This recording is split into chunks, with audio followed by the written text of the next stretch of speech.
I'd like to be able to start this school board meeting at 6:01 p.m. Verification of public notice. The meeting has been publicly noticed. Verification of a quorum. We have 6 of our 7 board members in attendance. Approval of the agenda. Would someone like to make a motion to approve the agenda? I will move that we approve the agenda. Thank you very much, Ms. Robinson. Motion made. Do we have a second? I'll second. Is that Ms. Walker? Yes, Ms. Walker. All right. Thank you, Ms. Walker. Any discussion? Hearing and seeing none, all in favor would raise hand and/or aye. Aye. Any opposed?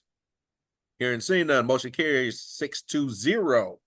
And the reading of our vision and our mission statement is through our vision is to provide a rigorous education that empowers our students to confidently navigate in our ever-changing world. And our mission is through the lens of excellence, equity, and engagement. We are dedicated to empowering every student with the essential skills to build a foundation for lifelong learning. This evening, we have a pretty light agenda, and we have no motions to be made this evening. So with that, we just have a bunch of information that will need to be shared. So with that being said, let's go to our business office report. Mr. Klimick. Good evening, members of the board. Just my brief comments from the business office report, which I shared with you over the weekend. First, just to, in the interest of full transparency, just updating everybody on our current status with all of our DPI reporting. We did, as I mentioned in the last meeting, we were just finalizing something with DPI with regard to a final claim that was addressed. And so both our special education annual report was submitted on October 21st, and the annual report was submitted on October 22nd.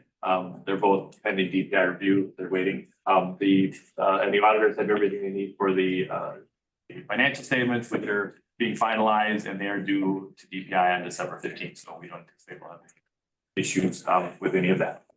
And then, of course, the auditors will present to the board in January.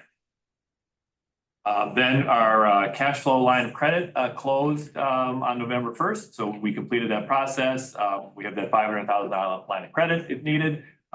Quarles and Tri-City worked behind the scenes. You had all paperwork that you signed last time, so we are all good to go. And again, that's just to address our low point, which will be at the end of this month, which again, we likely won't use it, but it was a small price just to have extra money available for that payroll if we needed it. Next item is that Performance Services Incorporated, or PSI, is currently working with us on what is called a programmatic study. This is the company that we used a year ago that went through our facilities and then provided the facilities report to you and was part of our capital improvement plan. Now they are going through and looking at our facilities from a usage standpoint, not only what we're currently doing and seeing if there are ways to use our spaces more efficiently, but also what are the big the visions for going forward. That would be part of any sort of larger question that we would ask as we look forward to the future of the district. So we're working on that work now. That is that second phase. We'll hope to have that conversation done sometime this spring. So that's part of that can be part of a larger conversation as we go forward going into the next budget year. I will also mention we're not going to act on this tonight, but it's just a plan and see. So PSI thus far has done this work for free. It's part of their business development process, but they are looking at some point to discuss whether we're interested in working with them going forward as part of a larger scope. So they are going to be sending me some information, but again, it kind of comes down to how do we want to approach this if we were to start having a referendum conversation down the road? Historically, at least all the years that I've been a part of the district, we had PRA as our architectural firm and C.G. Schmidt as a construction firm, and that was kind of as far as I know, I don't recall ever going out for bid on those. We selected them, and they've been our partners for quite some time. The one thing we did want to do with having performance services come in was a third party kind of independent view as to where our facilities were. So we'll just need to the board should talk about how they want to handle a potential upcoming project, whether it is something that you want to work with PSI, whether you want to go out to RFP, whether you want to stick with PRA and C.G. Schmidt, or what that combination might look like.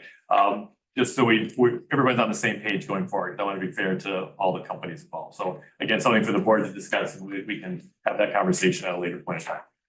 Hey, Kevin, a quick question Yes. for you in relationship to that. I know that you said before we hadn't gone out to bid because, we've been using a certain company being able to do that.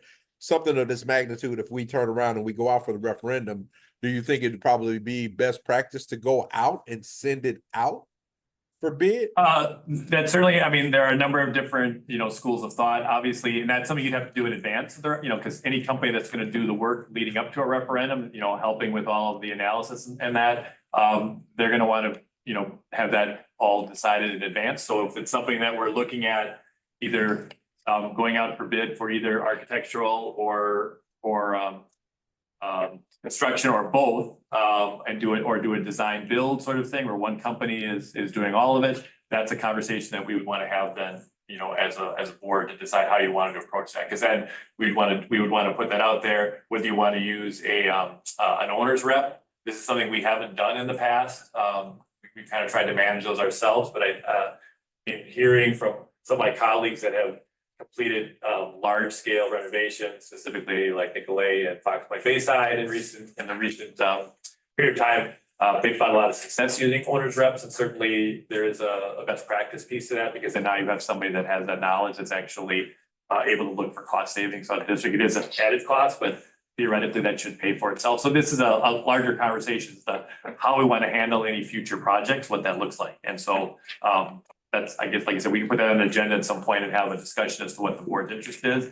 And then again, we can, either bring in PRA and or CG Schmidt, or again, if you want to open it up just to see what other opportunities are out there, we can certainly open that up for potential bid.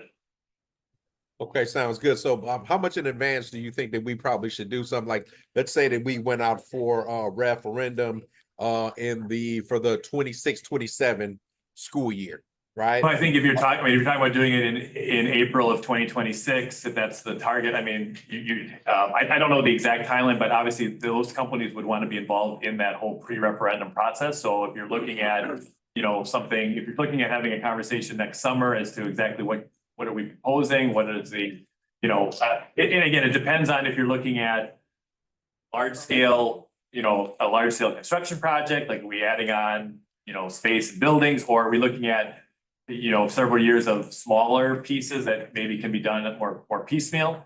Again, kind of having that thought process figured out, I think will be important. So, but I would say certainly something, I would probably say early this spring, if it's something that we're talking about for the following April, to have those partners lined up. But again, it could be PSI, you can also look at that. But just before we get too far along, I just want to make sure we're all on the same page of how the board wants to address that. All right, sounds good, sir. Thank you very much. Okay, and to be fair, then if PSI at some point wasn't selected, then it may be something we'd have to talk to them about. Complete the programmatic study if there is a fee to be charged, just because, again, if just to be fair, that they put in a lot of work in the first part. I just want to make sure that their work is compensated too. So we can talk about that. Yep, understandable. Thank you, sir. Okay. Any other questions regarding that? Okay, then just an update that finally, we did receive approval of our grant award modification from the federal government for our COPS grant. So yay, that took a while, but they did approve it. We're now in the process of trying to completing our claim for the $120,000, which was that initial down payment that we put in for the lease this year. We'll be working through that. And then we don't have a lot of extra money left behind to complete the rest of the door access project. And then we also have a portion for purchasing new radios throughout the district. So we'll be working on those two things likely as well this year. And then finally, I have my treasurer's. So we have our treasurer's report again for October. Now that the budget's been approved and all the information is in Skyward, I wanted to I can start sharing those with you now because there's actually budget to actual information available. Now with our changes to the district accountant position coming up, I ran this report myself because it's something I like them to do in the short term. But one of the things that I'm going to seminars and things at conferences, one of the best practice pieces that I do hear about is that when we do report to the board, having actual reports coming from the financial software at least provides a level of transparency that you may appreciate. Anything else, if we manipulate it and put it in a different Excel spreadsheet so it looks nice and it's different, there's theoretically the potential of it being manipulated and things not, coming across exactly. So I just wanted to share this with you. It's not, like I said, it's not as pretty, but it is the same information that you're used to seeing. If you like it, then it's something that I can run in 5 minutes and it's done, and I can do this on a monthly basis going forward. But I wanted to at least present it to you as a thought, and if you are comfortable with it going forward, we can do it. I can also include other funds if you want to. This is basically Fund 10 and Fund 27, revenue on the first 2 pages, expenses on the final 4 pages. And then I also have the cash flow report showing our bank balances as of the end of the month. Board members, It's really early. There's nothing really to report of anything that concerns us, but I just wanted to at least get that information. Dr. board Nato? members, do you like this? Do you like the do you like this concept? Do you like this design, or do you like the other design better? So, I did notice right away that the report looked differently. And I really appreciated seeing, this original kind of format and the layout, so. Well, thank you. Any other board members? You thoughts on this? Yeah, I mean, it's a time thing, but it's like I said, it's not as Same information. the same information. Same yes. information. Yeah, and it is, and there's a purity to it because, like I said, this is coming right out of the sky. The only thing is that there's some things that are important that he want us to know about. Maybe a cover sheet would be helpful. I can, yeah. At this point, it's so early in the process that, there aren't any numbers. I'd say the one thing that what might draw your attention that I still have to work with the auditors on is understanding how to budget and plan for the way we account for capital leases. So you're gonna see, as an example, Fund 10 expense Fund 10 revenue, you're gonna see a $390,000 revenue, which is the value of the Verkada camera lease. But then there's an offsetting expense that also occurs. So it doesn't really affect the financials purely like from a profit and loss standpoint. But you're gonna look at it and say the budget, the budget's out of whack. You're gonna see $400,000 worth of revenue that wasn't accounted for. And now I have the $400,000 expense that wasn't accounted for. But I'm gonna work with them just to see how to budget for that, because I'm not really clear, because this is one of those new GASB directives where they're trying to report capital leases differently to help what they believe makes our financial statements more accurate. So I can work through that, but there, other than that, I can always point out other little things that occurred as well. So Well, from hey, a, Kevin, I guess my question is gonna be is there was just I'm looking at this and there was just 2 areas in Fund 10, like Fund 10, 322, that tech equipment rental, like we budgeted $77,200 and we're at 409. And then the other one was just the debit for the retirement.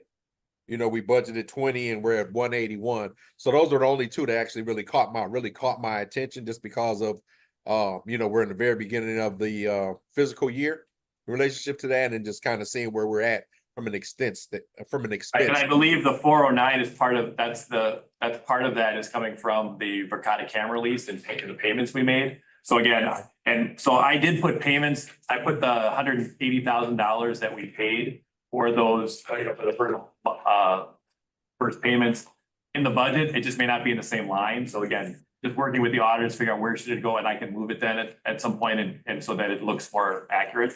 So we'll work through that, but that's part of that. What was the other one you mentioned? And there was the retirement Fund 10 6.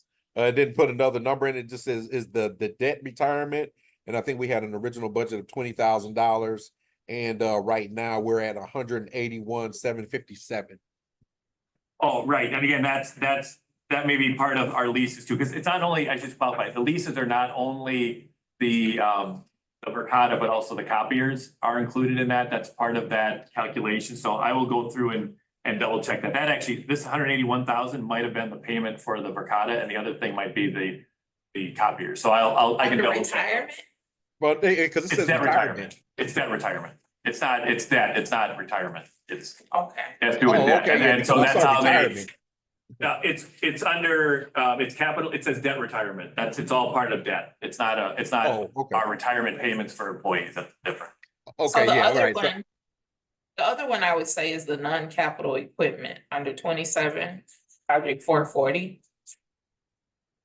440 that they're, yeah, I'd have to double check what was actually purchased. Sometimes special education, again, would slide funds from somewhere else, so it might be that's less of a general supply and it's put in there. I'll have to find out exactly what the purchase was. Again, we just were able to get the budget information into Skyward, and so we'll start reviewing that, you know. Or correct. Board members, any other But questions? I can highlight those and certainly report back to let you know what those. So I just Appreciate have- that. I just have one other question related to just the audit purposes. So I did hear you mention the fact that you were working with the auditors, so this is audit friendly, acceptable practices that line up. Yes, good. Oh, you mean with the way that we're doing? Yes, because they actually give us the entry. So Okay. like when we signed the agreement with the Verkada cameras, I sent the information to the auditors, because I wasn't sure if it was gonna be considered a loan in a Fund 38 thing, or whether it would be this. And they said, no, here it is. And then they give us entries that we have to do. And so for the Verkada camera one, we only make those entries annually because we make one payment in August. But the copy releases are every single month, so there's a journal entry that we have to do to correctly register all of those payments. And so that's, again, we saw that last year where the expense went up, and then as time goes on, it actually comes back into line Right. with the budget. And so again, this is kind of new, and again, I'm not an expert in this area, so just learning from them what makes the most sense of how to budget for that, or whether it's just, we're just gonna note those lines will be, they're gonna seem weird during the year, but at the end of the year, they'll be aligned with, you know, it'll look like we're on budget.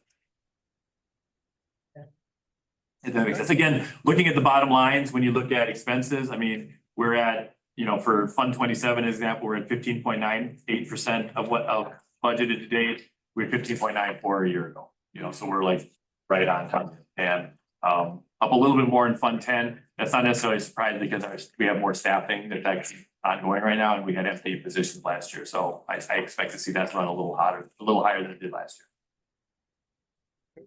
All right, So board as far members, as- any other questions for Kevin? in As far as relationship the format of the report, if you can make it bold without. I can't, yeah, this Skyward, unfortunately Skyward SMS, I added the lines to help kind of divide things into columns. So you'd see like, this is fiscal year 25, this is fiscal year 24. I tried to do that to help differentiate and tried to add some spacing, but bolding is not an option. Okay. When we move to cumulative at some point down the road, and Kara's having a heart attack right now, but whenever that happens, there might be some better reporting on those, but that's probably a little bit from. All right. Any other questions for Mr. Klimick in relationship to his business office report? Yep, that is the end of the report. All right. And looking and seeing approval of new hires and resignations, Mr. Klimick, do we have any?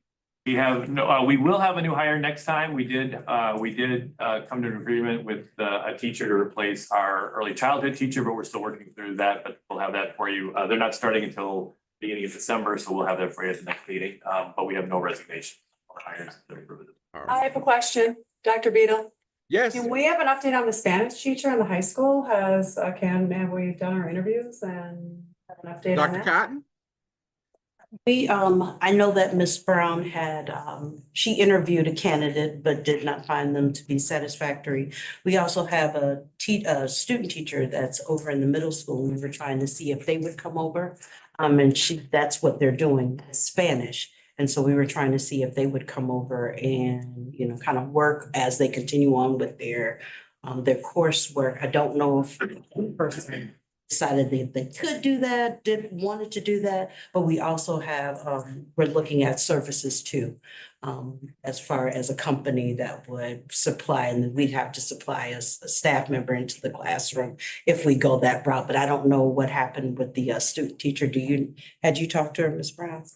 Yeah, she has class tonight and her cooperating professor, they're going to talk about what this will look like and let her know if it's approved from her university. So they should be having that discussion tonight after class. Okay, thank you for the update. Okay. We are trying very, very hard to move forward as quickly as possible, but obviously we had, I think when we reopened it, we had one candidate apply so far, so it's a challenge. So that will. Okay, thank you. If you guys could, in relationship to that, especially because we have had some parents ask in relationship to the Spanish teacher, and everything. If you could really keep us abreast on where we're at with that, that would be greatly appreciated. Because we'd always like to be able to answer the questions of our parents when it comes to academics. Definitely. Yeah, I would assume at the next meeting, if we are looking at a contracted service, that'd be something the board have to approve, so we would be bringing that to you. If it turns out to be the student teacher situation, then that we can do a little easier, but we'd certainly keep you, either way, you'll be aware of that. Okay. Is there any other teacher positions that are open and or things in relationship for teachers and classrooms that we need to discuss? I don't believe so. We're just working through a few FMLA leaves that are wrapping up. But other than the math position that we never filled and that Ms. Brown had already adjusted classes for before the school year started, I think we're completely full, so. All right. Where are these positions posted? Are they only on weekend? Are we like looking more broadly? It depends on the role of, I'll let if Ms. Jackson wants to chime in. We can always, and then sometimes we go out to do Indeed, but I would say something that the hits are not always strong coming from there either, unless we get teachers from outside of Wisconsin, potentially that are looking to relocate. And we've also used ZipRecruiter too. So we're trying to be on all of the platforms as far as making sure that people know that we have these postings that are available, these positions. So you use LinkedIn? Don't know if she's using LinkedIn. I'm not sure. I don't think so. We usually stick to that Weekend, ZipRecruiter, the other one, but we haven't used, I don't think, LinkedIn. I think that would be a easy one to. Yeah. My only other thought too is in relationship, because we're talking about a Spanish teacher. Have we spoken to like UMOS, or somebody over on the South Side, one of the youth serving organizations over on the South Side, or something of that nature, or whatever, to see if we potentially could find a Spanish teacher? No, we have not, but we can explore that. I think we're really hoping that something will transpire with the young person that we already have on campus, and hopefully their professor will say that they can. I think we're really kind of hopeful that may pull through. Hadn't thought about you most, but we definitely can explore that. All right. And this Spanish class, is this intro to Spanish? Is this Spanish 1, 2, 3? What Spanish are we really talking about? Well, our current Spanish teacher, Ms. Ott, is taking an overload, I believe, for Spanish 3, which is handling our advanced students, and I believe that's whatever we end up doing to fill this role will be Spanish 1. So it'll be a single. No intro. A single class. Okay. Yeah. Okay. All right. Intro. Okay. Thanks. All right. Let's go on to our next item is our self-insured dental insurance update. I just wanted to give you an update. I know Ms. Walker actually asked me this question about a month or two ago, and I thought I was tracking it, but I thought I would just share with you how we're doing from a self-insured dental standpoint. And I included the chart. I think everything's fairly self-explanatory, so I won't go through everything, but basically both from a budgeted to expense standpoint, we are lower than what we are expensed so far. And even when you compare it to what we have paid in premiums over the last 2 years, it's also lower. So far, it seems like it's a positive thing. Now, again, as a reminder, this is always important whenever an organization switches to self-insurance, is that initial period is always lower because you're having your run out under the old plan, claims that are in July and August, some of them are from June, and Delta is handling those under the old plan, so we're not seeing those. We only are getting claims for services performed in July 1st and later. So usually when that happens, there's a lag, there's always a lag with claims. And so it's possible that in a normal year, July and August will be higher under normal circumstances because we would be responsible for all the claiming. But so far, like I said, it looks pretty good, and we'll continue to watch the trend. I can share this information with the board as often as you want. We will have to make a decision toward the spring, depending on what those costs are, whether or not we would reduce the expense going forward, or whether we decide to capture and maybe increase the value of the product by potentially increasing deductible or doing some other thing with coverage. Again, or expanding coverage to other folks in the employee group. So we can certainly talk about that. The one other thing we did also want to bring up, I just wanted to mention to you too, is that, because I've had people ask about it, is the one piece of insurance yet that is still on the calendar year deductible schedule. So their deductibles end on December 31st, and they'll reset. Everything else, because of the switches we've made over the last couple of years, we've taken with a fiscal year, which in most cases makes sense because obviously our teachers are all here for a fiscal year and things like that. So we may, we're having some conversations, and I have to confirm how we do it as a self-insured dental group, but we may want to do a reset again, either this July 1st or perhaps a year from then. Just so we have a quick 6-month window, and then we'll all of our insurance products will be on the same calendar. So we'll talk about it with that. But that again is future conversation. All right, questions for Mr. Klimick in relationship to the dental? Do you have a preference as to when you'd like to get an update? And do you want another 4 months or so just to see how things are going, and like February or something? 3 months, sure. Okay. I was gonna say either February or March. Okay, All right, sounds good. sounds good. I will put that on my calendar. All right, let's go on to our item number 3, our MAP data presentation. I would assume that would be Dr. Glass. Evening board, our data presentation will be presented by our data coordinator, Ms. Rothman. Okay, Ms. Rosman. Good evening, everyone. I'm Dana Rosman. I have the pleasure of providing some information, a brief overview of our new universal screener here at Brown Deere. If you could go to the next slide. Just again, our mission and our vision. And then the 4 pillars. Today we're focusing on student learning and success. And that would be our screening process through the Brown Deere. We go to the next one. So what a universal screener does, just briefly, is it's provided 3 times a year, typically fall, winter, and spring.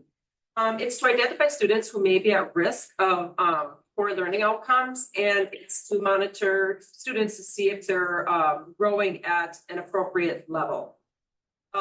It also helps us identify student needs, and it is a way to kind of look at how our system is working for all students. Next. So in Brown Deere, typically we were using FastBridge for the last several years. The switch over to MAP, there's several benefits of MAP over FastBridge, and I've noted a few of them here. First and foremost, the reports in MAP are easy to access, and they whittle down from a district level to a school level to a class level to a grade level to a student level, all the way down to the learning outcomes expected for each student at certain levels. It's based on evidence-based instruction, and it does note what instructional strategies would be appropriate for students at different levels. A big advantage of MAP is that it's standards aligned. So what does that mean? That means that it's directly related to the Wisconsin state standards. And you'll see that in some of the reports as I go through. And also it is an accurate predictor of how students will perform on state assessments such as Forward. Next. So this is an example of what it would look like if I'm looking at one grade level. And it's kind of busy, but I want to talk about just how whittled down this is with the Wisconsin state standards. So if you look to along the bottom left, there's 5 clusters there, or 4 clusters there. Those are clusters directly from the Wisconsin state standards. And this is telling how our students are faring based upon those standards.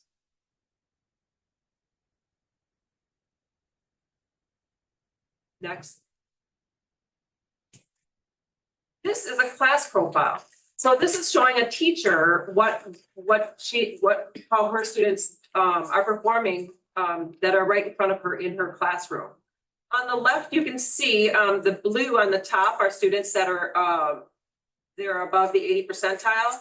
Then green would be 61 to 80 percentile. 41 to 60 would be your yellow, 21 to 40 is orange, and then below 21 would be red.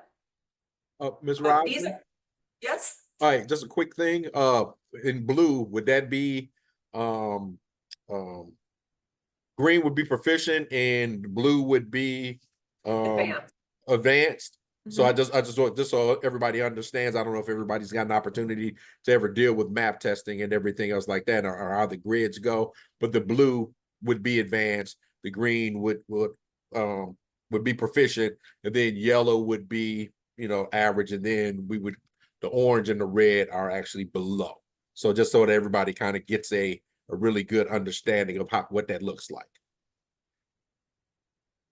These scores also are nationally normed, so this is how our students are performing nationally amongst other kids at that same level. On the right of this slide, this is students in that same classroom by RIT band. And the RIT band is their score, but it's showing you what students in your particular classroom may have like needs and may benefit from the certain learning continuum. This would be great for like small groups, if a teacher wanted to do small groups in a small structure. Next. So from that learning consortium that you just saw, that RIT band, these blue boxes are like a vertical alignment of the standard. So on the left, you'll see that first blue box is RIT band 161 to 170. For students that scored in that RIT band, they are suggesting that they work on this standard in fractions. Most of my examples are math. I apologize because that's kind of my world, but yeah. You'll notice like on the left is 161 to 170, where on the right it's 171 to 180. And you'll see like from the left to right, the addition of skills. So you'll see where students should be and then where they will be going next.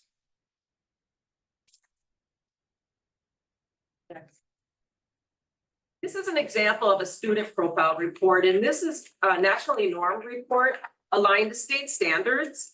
And if you look down the left, it has the student's score, but right below that, it tells, okay, projections. It's projecting this student is going to score proficient on the Wisconsin Forward exam. In the middle, it's talking about the instructional areas. So the instructional areas here are based on Wisconsin State Standard clusters. So these are the 4 clusters for mathematics that this student is, they're going to give you instructional plans for. If you go to the next slide. This is an example of that student's projected growth. Now, MAP hasn't updated Wisconsin Forward changed their wording from below basic, and so forth. So MAP is still transitioning to that, but this is going to give you progress monitoring to ensure that that student is going to continue to grow comparable to other students in that risk band.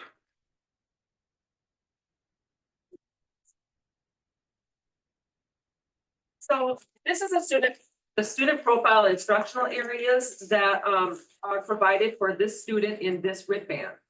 So on 3 different things. It talks about what types of standards that student is ready to learn or be introduced to, what that student needs to have reinforcement on, and what that student needs development on.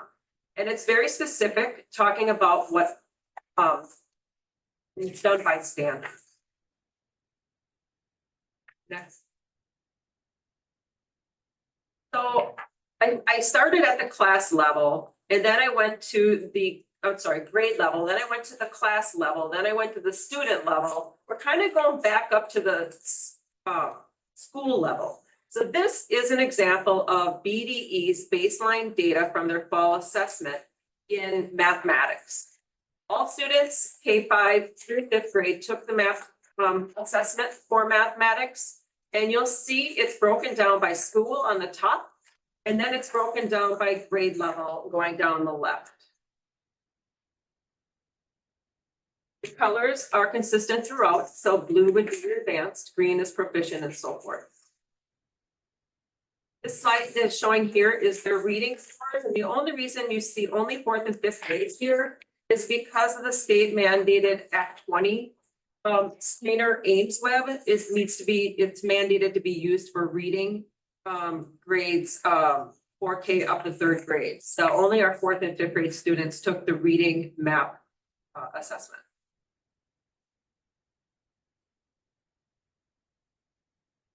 And then I'll turn it over to Mr. Griffin to speak to this.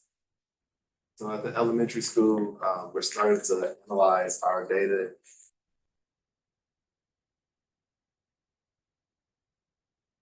So our highlights, if you look at it, 35% of 4th grade scholars and 33% of the 5th grade scholars are performing above the percentile, which isn't a surprise to us when it comes to that 4th grade group, because of how they've been, the teachers that they had and the scores that we know that they're going to have on the forward exam that's coming up. The big surprise for us was how well the K-5 students did, where 54% of 5K scholars were performing above the 60th percentile. Once again, with the 4th graders, we knew where they were going to score based off of their teaching cohort from last year. What we've done and what I've asked Dana and some of the instructional coaches to do at the building was when you look at slide 10, where it gives you the overview of the data, to actually start looking at it by classroom. So because all classroom makeup compositions are not necessarily the same, but that way we know which strategies we're going to hit. But you'll see in our area of focus, we're looking at aligning our PLCs and our standards team with the current curriculum implementation in my view, so that it flows seamlessly, so that everybody doesn't feel too overwhelmed with that. We're looking at more of the assessment components of it, but not just the summative that MAPS provides for us, but the interaction that the teachers get on a daily and weekly basis from unit assessments and formative assessments from that capacity. Literacy is our SLO goal for the entire school. So once we finish our Ames Web testing, we'll be compiling a goal around MAPS and Ames Web, because 4th and 5th do take the MAPS assessment. And then we're just looking to continue to work with district office to create professional learning opportunities for our teachers and for our instructional team that align with our SLO goals. As you know, it's going to show it is. We'll give you this in the spring.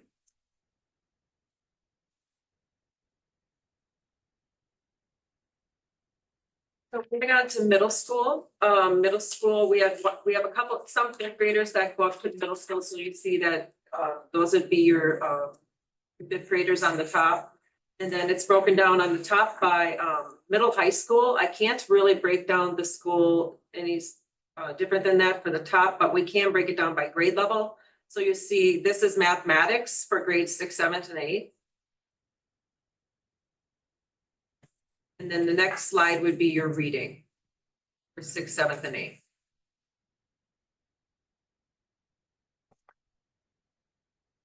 So the next slide, I'll turn it over to Ms. Washington to speak to. Good evening. So one of the things that we were proud of is that we had 96% of our middle school students participate in completing the math assessments. In reading, we had 150 of our students score above the grade level score. In language, 150 above. And then also in math, we had 111 students score above that grade level grid score. We want to focus, the instructional coach and I were talking about this area of focus, and we're seeing some common themes here with as far as strands are concerned, crafting structure for reading. In language, it was a lot of conventions work, and in math, geometry, and then statistics, probability, excuse me. Our next steps in the middle school, we are working with our, we've had PD, professional development, working on differentiating instruction. We have 90-minute blocks, so trying to increase our small group instruction based on those MAP scores. Also, we are looking to expand our use of IXL, which is an online tool to cover grade level standards, but also use it for MAP scores as an intervention program to catch students up at the same time. We are focusing our PLC work this year to create a common purpose, a focus for that on data, having those data-driven conversations, looking at how we will increase student achievement based on those data conversations. And then those PLCs do meet every week. Professional development, continuing to work around IXL, data-driven instruction. We are also including to make sure that our instruction is standards aligned. And then our new staff receiving coaching from our instructional coach, especially around using data to increase student achievement.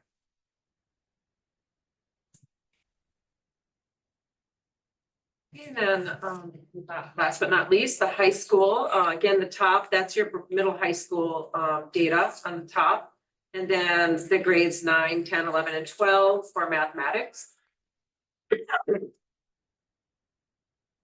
Then the next slide is 9th, 10th, and 11th, and 12th grade for reading. The numbers are kind of blur for me, for the math. For the high school. Looks okay for the reading. 9, 15, 13, You know, Two. so, no, math. For the proficient. yes, you're precisely right. Okay. I can't see that, I need to. Yeah, it's hard to see. It's hard to see. It's like. For ninth grade is, for proficiency is 13%. For above advanced, it's 9%. 10th grade, 19% proficient. Advanced, 15%.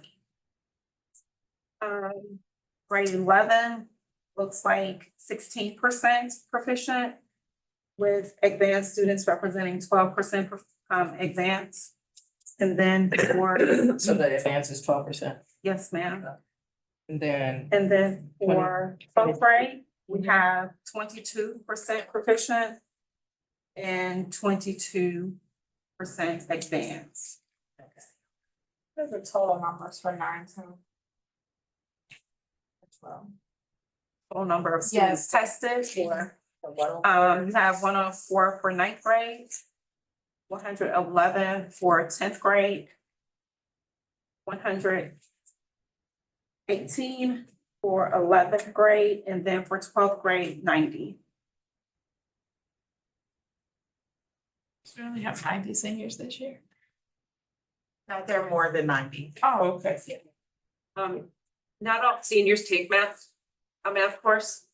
So, students took the assessment in math class. Gotcha. The next slide is reading.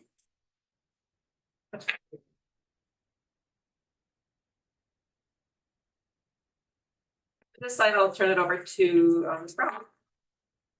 So the celebrations for the high school is that approximately 50% of our kids in the areas of reading, language arts, and mathematics met the high school, met or exceeded the grade level writ for their grade level. When we look at the areas of focus, so one of the things that MAP will do for you is they give you an overall score or band for your grade level, but you can also see from different strands how well your students did. So by strand for reading, according to MAP, a lot of our students need to work on key ideas and details. 12th graders need to work on craft and structure. In addition, 9th grade also, in addition to the key ideas and detail, they also need to work on vocabulary use and acquisition.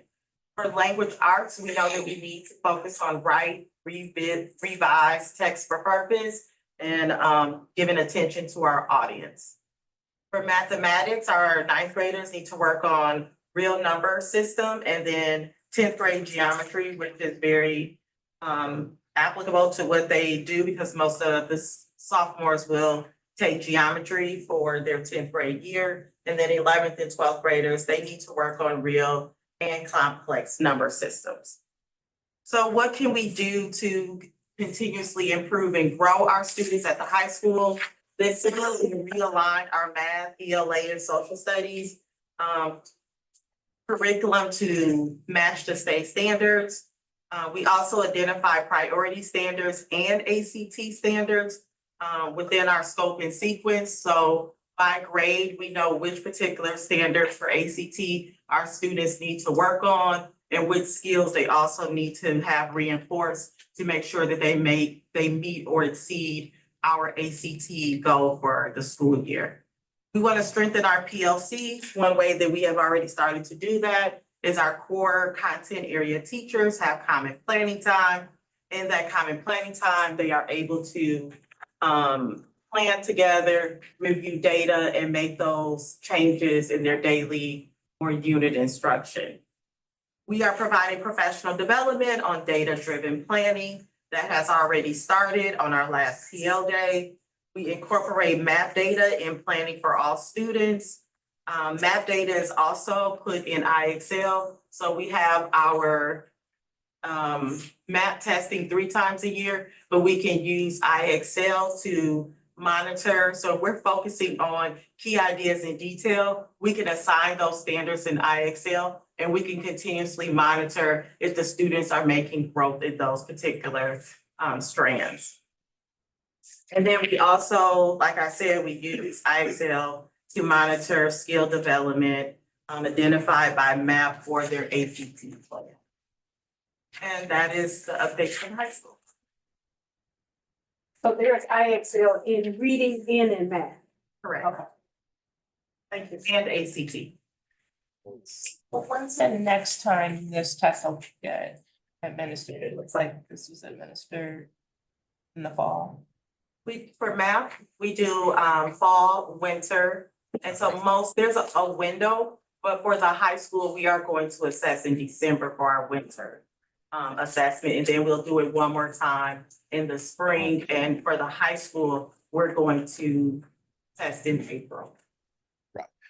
Okay, now just so everybody kind of understands, when you do the map testing, the numbers actually change as well too, in relationship to where students should be at and stuff, because technically what you should see is about growth of about 7 to 8 points. You know, that'd be great if you can see growth of about 7 to 8 points moving forward in relationship to the map testing and stuff. That's the reason why they take it 3 times a year, and to be able to do that. And then it also kind of coincides when we get ready to take the state standardized test as well too and stuff. So you know, looking at this data right now, you know, we've got some positives, we got some places where we need to do some work or whatever have you, but those areas of focus and those next steps are going to be you know, are going to be really focused on everything else like that. So when we get ready to take that map test in the winter or whatever, we should actually really see some more fruits of the labors from that one. Are we correct on that, principals?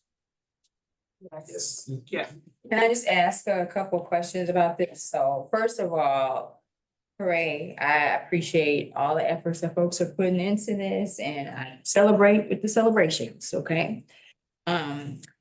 Next thing that I have for you all, so I also appreciate seeing that there is a plan in place in terms of professional development.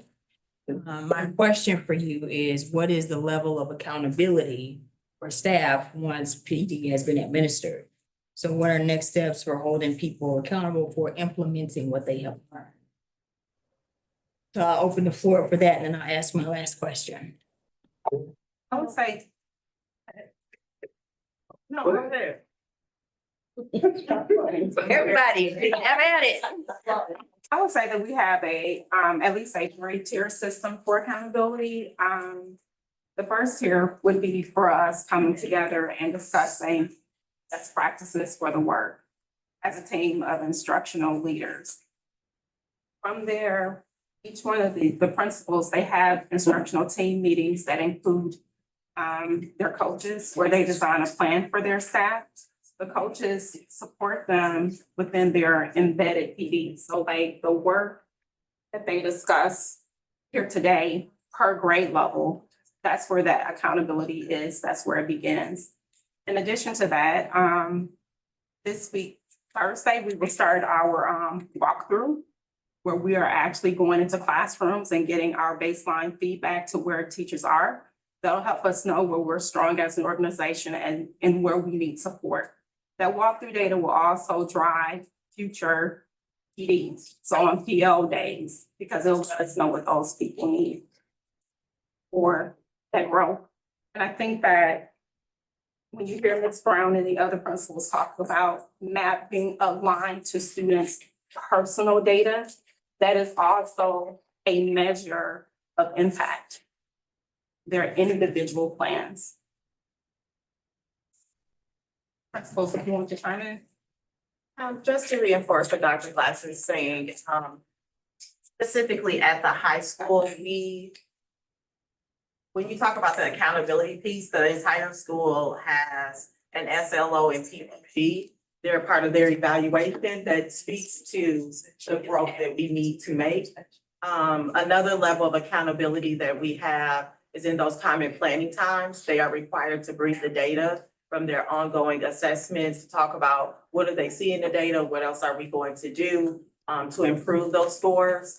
And then continuously our coaches, Dana and also Taylor McDaniel, who's our other coach, they're in those common planning times, also coaching up our teachers. So not only do our teachers get professional development on the data of what you need to teach, but they also get coaching on, you know, how do you just become a better practitioner as a teacher in our building. And so we're hitting it from as many sides as possible to try to hold teachers accountable. We're building them, we're building and making it very easy to plan and know what your students can and cannot do, and become very intentional about the instruction that you give them. So do you all as schools at each level have a common SLO? I'm sorry. Do you have a common SLO among your teachers at every? So at the high school, we're all, our SLO matches that our school goal is to get our ACT up to a composite score of 19. So each core content area, well, and the special areas, they have to decide as a department, how are you going to contribute to that overall composite score for the ACT? So the English department focuses on reading, the math department focuses on math, but their SLO is looking at those strands that we're weak in, and how are you going to increase those strands so then our kids would do better on the assessment. I think Mr. McDaniel's is on the line. Yes. And you want to talk about something? I have one more thing before, is he offering a response to my question? Yes. Okay. I am. Go ahead. Hello, can everyone hear me all right? Yes. Perfect, thank you. I just wanted to add on, and Ms. Brown kind of took some of my points. Hi, I'm Taylor McDaniel. I'm the instructional coach at the high school, and the accountability piece I think is really key there. And the SLO and PPG, one of the really nice things is they're all devising their goals around that ACT goal, but with the MAP testing, it actually aligns perfectly with the ACT standards. And so we're able to track our ACT standards while at the same time using our MAP data to drive those. And so meeting those PLCs, we're able to get that data in those 3 windows, which wouldn't have been possible under the FastBridge data. So another advantage there to MAP. But to talk about the accountability piece as well, our next goal when we come to PD in January is to get staff our conferring tools for students to take ownership of their own data as well and put that data in their hands and say, hey, someone's actually looking at this. It's not just going into a file somewhere. We're trying to plan things around this. We want to know your ability level so we can further your instruction. And so getting students to take ownership of their data as well with the staff, I think is key for this MAP process. Thank you all. So then my final ask is, what sort of methods of engaging parents and community members to support outcomes are you employing? How are you getting parents involved, community members involved? Well, for parents, the scores are actually billed to the houses. So they are aware of the scores. At parent-teacher conferences in the fall, the teachers in the areas at the high school, middle school too, they took the MAP scores and actually talked to the parents about how their particular student did in the areas of reading and language and mathematics. So I think the thing that we're really trying to do is to get our parents to understand that this is one piece of information and it is very important information and it guides our instruction that we do on a daily basis, but it's still just part of all of the different pieces coming together. So looking at the classroom assessments, looking at the state, looking at the district assessments, and really developing a holistic education plan for their child. So right now, we will probably grow in that area of different ways to engage parents. But we definitely have started with, hey, this is what we're doing and this is what information we get from this particular assessment. And this is why I want your child with IXL to work on particular skills, because we've identified that this is the area where they could grow to really push and move their test scores. But as far as community, we probably need to work on that as a team. The elementary school will be sending out a correspondence on the 19th, and if you can save the date, 7:45 in the cafeteria at the elementary school, we would love for you to join us. That's another way of, we'll be communicating how we're doing academically and how we want to continue to push things forward in our community and get their support on that as well. That's what we did. The 19th. 7:45 a.m. Dr. Cotton, question of since it was brought up in relationship to the community being more involved, could we do something? Could we talk about those successes and everything else like that, and just kind of put together like a quick summary saying, like, you know, for the reading, the language, and for the math, that, you know, 45% of our students are performing at proficient or advanced, and, you know, so far in relationship to math or whatever, or something like that. Is that something that you think may be advantageous for us to send out to the community, put on the website, send out to parents, and I being do. able to do that? I do. I think that would be very beneficial, you know, and especially when we talk about trying to entice folks to come back to the district. I think this is a great selling point about how well we're doing academically. And this is something that Katie Branstad, our communication person, and I have talked about. You know, what are those pieces of information that we're giving out to the community so that we're kind of increasing that presence of Brown Deer, but we definitely can do that. Dr. Beal. All right, thank you very much. Yes, Ms. Turner? It's okay. If I can just slip in two things here. So we use a system that we've used for about the last 5 or 6 years called Wise-Local.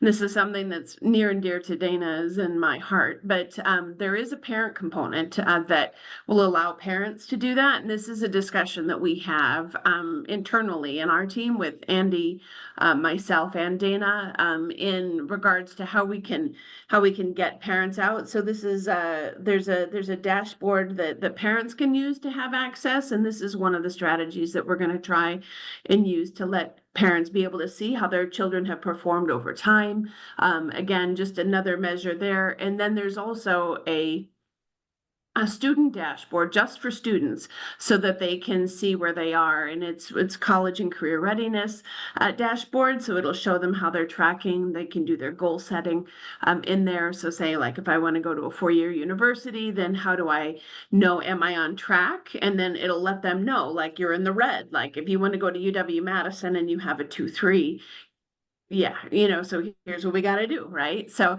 those are a couple of pieces that we are really close. We've just worked on getting our MAP scores in Wise-Local, so because it's a new tool to us, and so we're looking at giving, you know, at that next step. So we're working on getting it to teachers as well. So it's just now we're ready to kind of just burn rubber and go. So that'll be one other strategy that we can use. Yeah, actually, it sounds good, because I know one of the things that we've continuously talked about is being able to, you know, praise our student performance, our successes and things of that nature, and make sure that that goes out to the community and everything else like that. So, you know, we have whatever strategies you guys think that or communications that could go out. Let's make sure that we turn around and do that, and just make it in a summary type of a form or whatever have you, to where people understand it. Board members, any other board members have questions in relationship to the data presentation?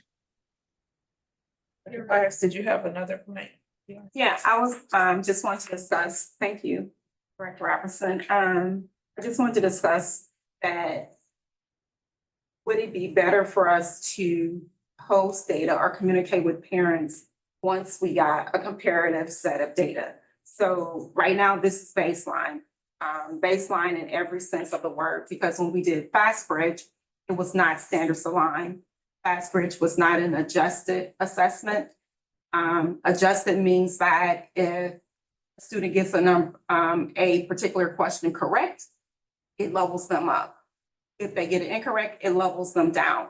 So I think that this is just a baseline set of data, but then if we can show that these strategies that the leaders have talked about tonight were impactful, and we can show that growth with our next data, our winter data.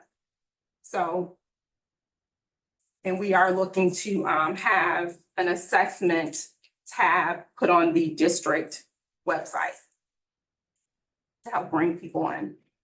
I feel like the comparative would be really, really good. I mean, I'm excited to see after you administer this assessment for the second time around.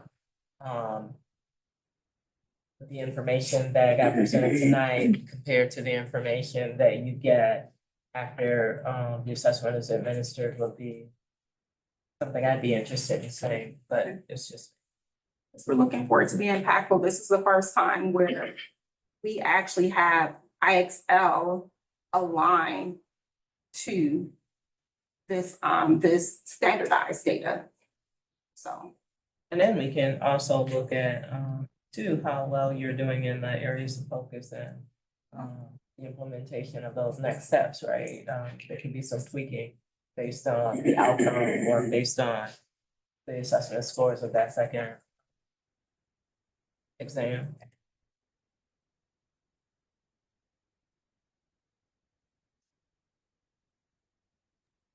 All right, any further discussion or questions from the board or information presented from the administrative team?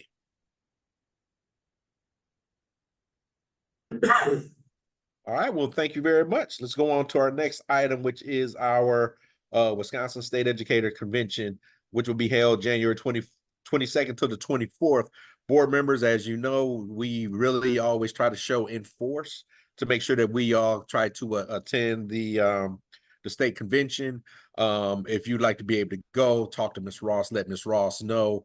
I would like to be able to say that I would like to be able to attend all 3 days. So if you could register me for the 22nd, 23rd, and for the 24th, being able to do that, board members, just talk to Ms. Ross and let her know to attend. And generally, we really come out in force as a board for Brown Deer and stuff. And I think that's one of the things that we really hold our head up about when we come to the state convention, because there's a lot of districts that don't have a lot of representation from their board members. But our board, we generally, out of the 7 board members, generally 5 to 6 of us are always there. And I do understand that, individuals do have jobs and some people may not be able to get out of work or whatever. But if at all possible, if you can, please, let's see if we can show up in force with that. You want us to actually fill out the form? No. Oh, That's just. No, just let Ms. Ross know. Just let me Let know. Ms. Ross know and she'll take care of the rest. The early bird registration is December 15th, getting it in by then. Can I just go back on this agenda and just thank district staff for the presentation tonight? It was really, really, really informational and I got a lot out of it. So thank you. Thank you. All right, let's go on to our item C, the Verkada camera project update. Would that be Matt? Oh, that's Miss Turner. Oh, Ms. Turner? Okay, Ms. Turner.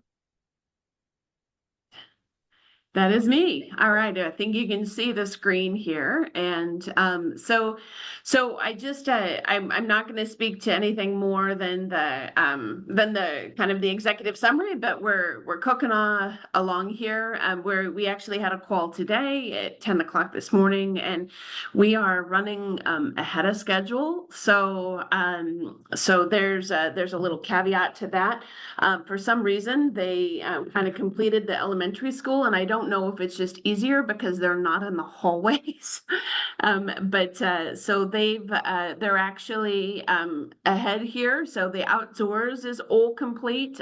You'll notice that in the executive summary, I gave you a document that has a link.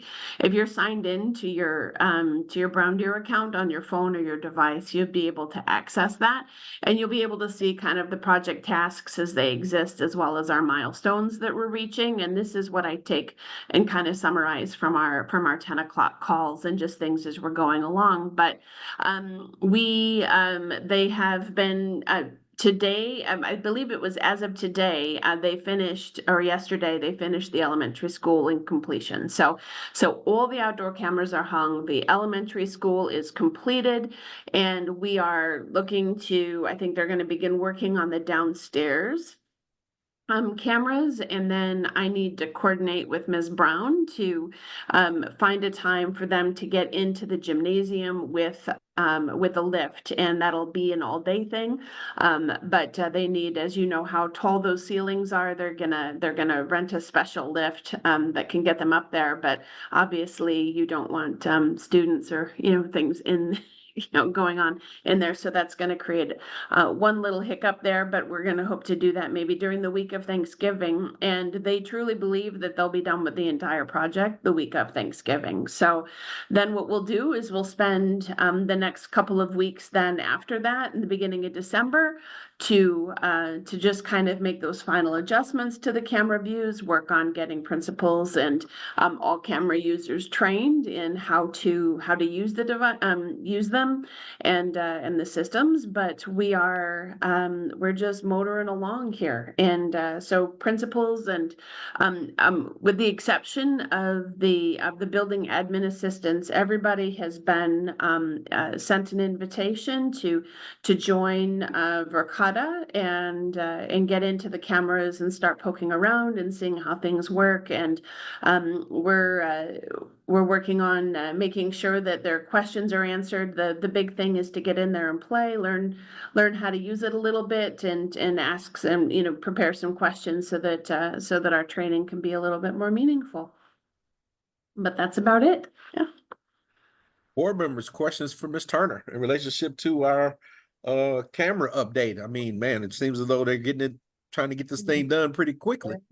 They are. Baby, it's cold outside soon. So not just yet, but it's gonna be soon. So they're trying to just kick it into high gear. So yeah, but we're really happy. And I'm sure you could ask Matthew after the meeting, but I think anybody who's had any kind of experiences with it, it's the potential of it is phenomenal. So thank you. Yeah. Yeah, I think there was a really wise investment that we made in relationship to this camera system from a safety standpoint, and being able to do that and stuff. And then, just, everything else that it brings to it. So, board members, any other questions for Ms. Turner? All right, let's go on to our BDE, our book fair. And I think that would be Ms. Turner again, wouldn't it? It will be. So Dr. Beadle and I walked out together in the parking lot at the last meeting, and I didn't have a chance, or there wasn't really a window to share at the meeting. But I will tell everybody who is on the call that we had our book fair at BDE over parent teacher conferences, and we've gone back to the Scholastic Book Fair. We missed it. We had a year without it, and we tried something else, and we realized we didn't like it. So we went back to Scholastic, and they've really kind of changed their model and their format, and everything is. It was a phenomenal fair. The kids were so excited. Families were excited to see it come back. We sold a total of $12,924.85 in books. So that is amazing.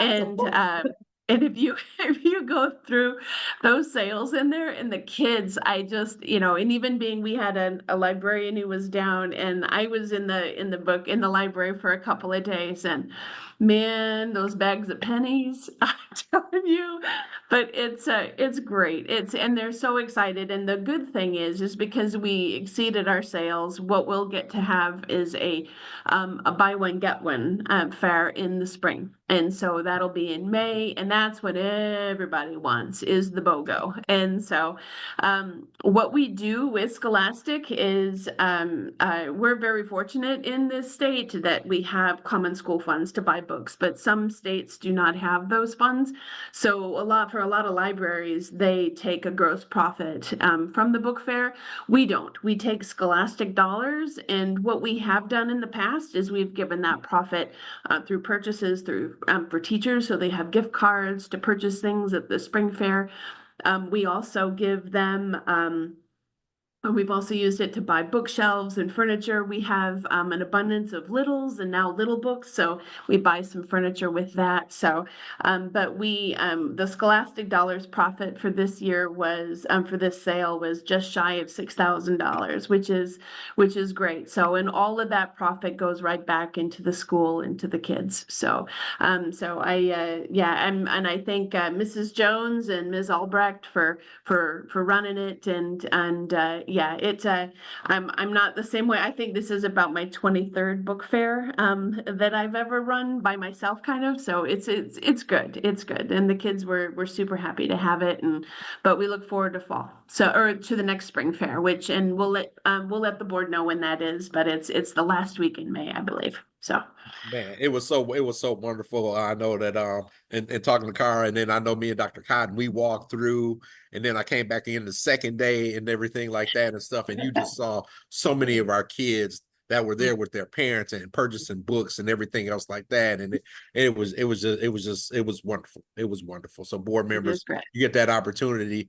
You know, actually, I almost want to be able to sponsor a class like I did before and stuff like that, or whatever and stuff. So yeah, definitely.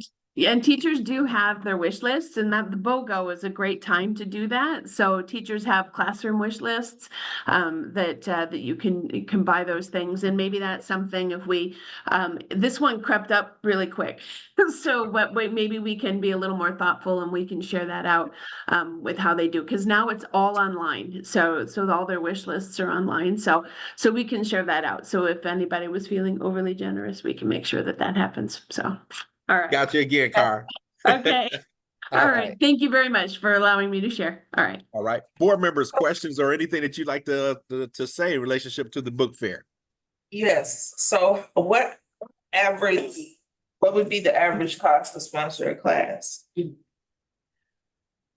Well, with the BOGO, what's nice, because it's, obviously that's a better fair to do, a buy one, get one. But what we could really do is, if you're interested, because a lot of teachers, what they end up doing, and this is not just atypical from Brown Deer, is that they end up buying purchases for their classroom libraries. And so they buy the books that the kids want.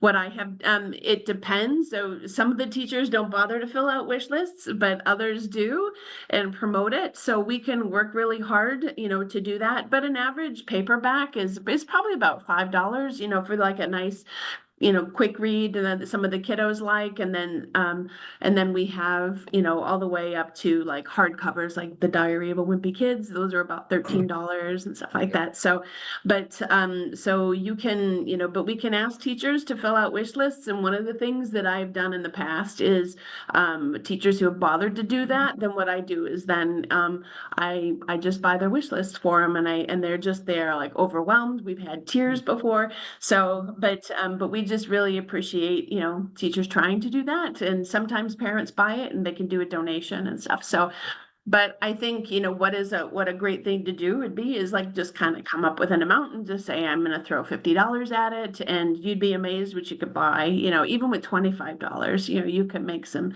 nice purchases and stuff. So. Yep. $100 goes a nice long way. Oh man, yeah, that's a couple classrooms. Absolutely. $100 goes a nice long way. It does. It does. Yes. All right, board members, any other questions or comments?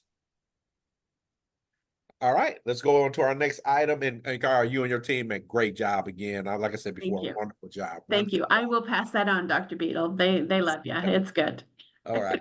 All right, let's go on to our next item, which is our safety drill update. Would that be Matt? Is Matt? I can't see. I don't know if Matt's there right now. Yes, that would be me. Thank you. Board, I'm gonna make this very short and sweet. this past month, we did do our safety drill, district wide, and pretty much everything went very swimmingly, so, I was happy about that. We're going to report, our findings to the state to get us, excuse me, get us, up to date with the state. Keep us in line for, any other future things. So, yeah, it's short and sweet and nothing else to report on this. I do have a couple questions. There were some things, so, well, maybe I'll just refer to my notes. That'll make it easier for me.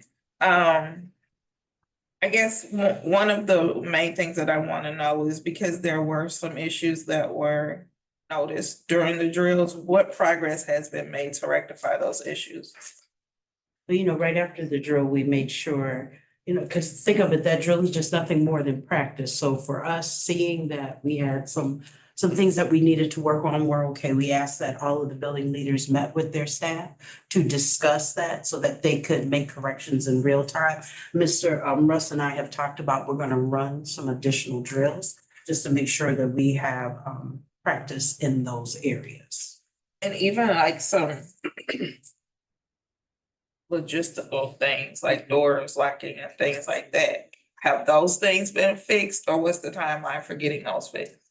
Yes, we have addressed those, and I would say all of them have been addressed, if not fixed. Okay. How often do these things get inspected? Like, I would think that, do you not do like a walkthrough in the summer just to kind of check? During the summer, we do facilities a and classroom. find out inspection. what is and During isn't summers, we do working? classroom inspections. And that is all mechanical stuff. All mechanical items do get checked. Things fail, on a dime's notice because of use. So we can't predict if something's gonna fail. We try to predict it, but people being rough on items doesn't help us. But we address them immediately, especially when it comes to safety. Work orders are always put them to that, Mr. Russ and his team able to, find out if there are mechanisms that aren't working or whatnot, so they can address it in real time. Those are, and that's a document that we need to go ahead and fix those things. That was one of the things when I first came along that I asked Mr. Russ about, what were the work orders and where were we and how were we tackling those things? Yeah, because I was just a bit concerned with the number of things that we noticed, considering that we just did a drill at the end of the school year last year.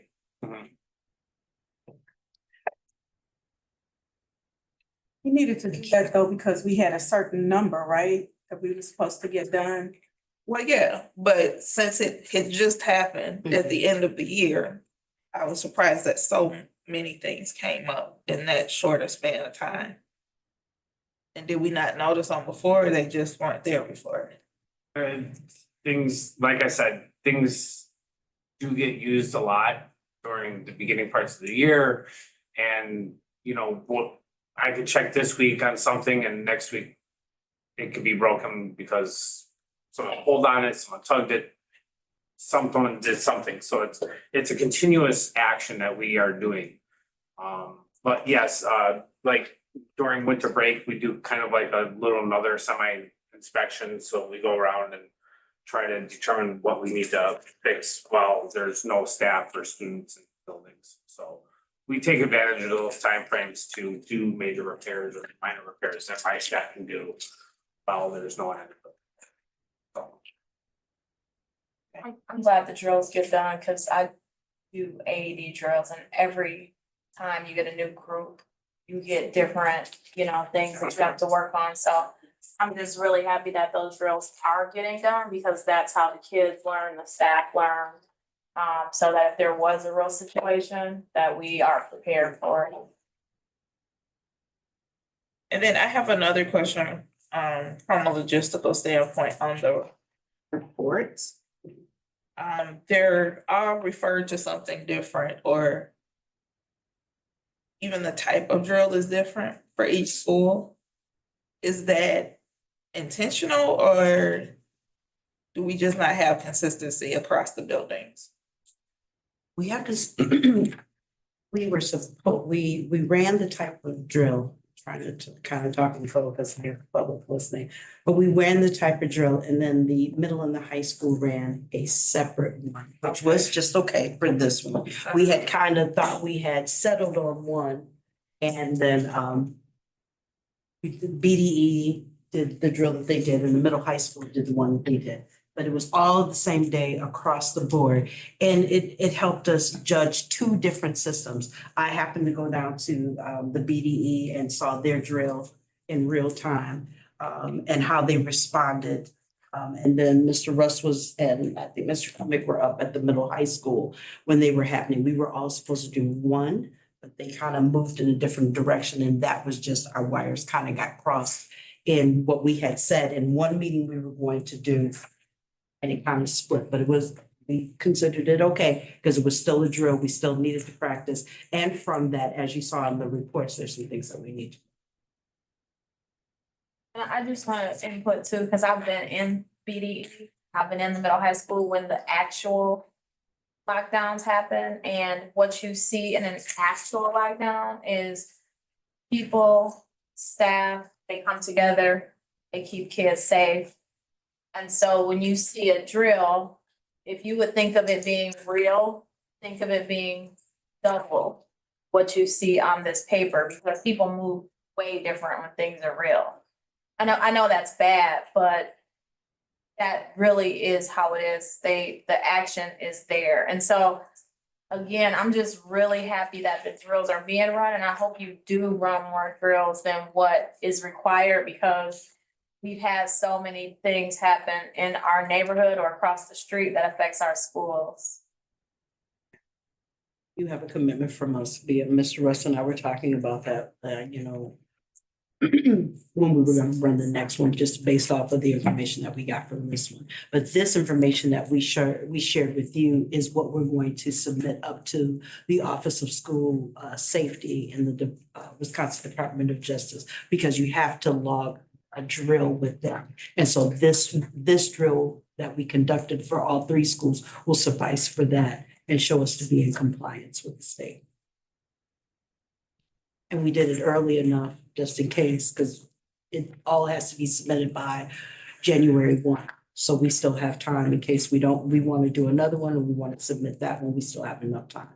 And that was just what was important to us, to make sure we had time and the practicing of it, so that people are ready in case, God forbid, of a real emergency. Okay, refresh my memory, you do a debrief for the staff afterwards? Yeah. Yes. You do, all three buildings were asked to do a voluntary stand-up with all, so that the drill itself, what happened, like if there were, concerns in it, talk about it, and then how we're gonna move forward. So we gave them an opportunity to discuss what happened in real time and how they would make corrections if we do another drill.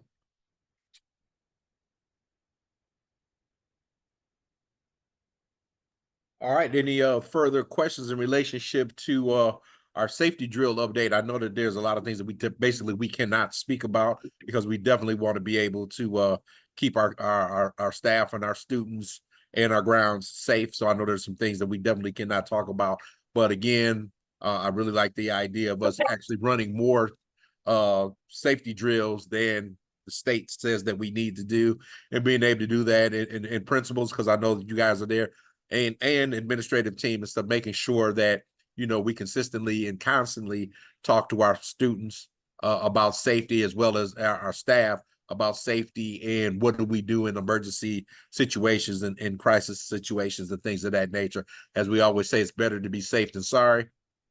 So let's continue to be able to do that. So with that being said, board members, any other questions in relationship to this? All right. Well, hearing and seeing none, let's go on to our item number 4, adjournment. Would someone like to make a motion to adjourn? Dr. Vito, I'd like to make a motion to adjourn. All right.